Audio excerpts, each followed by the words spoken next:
Lait, œufs, gluten, soja, crustacés, pas moins de 14 substances allergisantes ont été recensées dans le cadre de la loi sur les allergènes. L'enjeu de ce décret européen, aider les personnes allergiques à déceler les substances dangereuses pour elles. La sécurité des consommateurs passe par plus de transparence.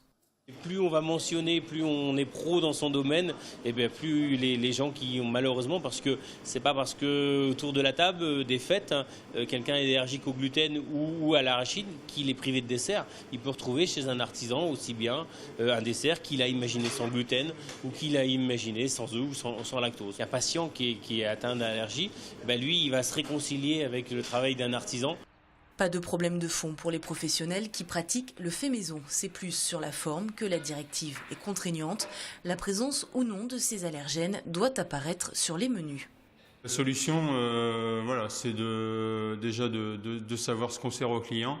Alors effectivement, quand on fait du fait maison, on le sait. Quand on sert des plats cuisinés à l'avance, on le sait moins. Mais c'est vrai que avertir le client verbalement est pour moi beaucoup plus, porteur, parce que tout le monde n'est pas concerné. Il n'y a pas besoin de mettre derrière toute une mesure d'administratif pour mettre ce décret en place.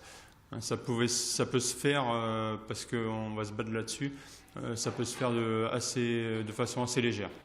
Pour l'heure, le ministère de la Santé semble revoir sa copie et privilégier l'oralité. Le décret expliquant les modalités de cette obligation sera publié fin décembre ou janvier prochain. En attendant, les consommateurs peuvent demander la liste des plats contenant des allergènes.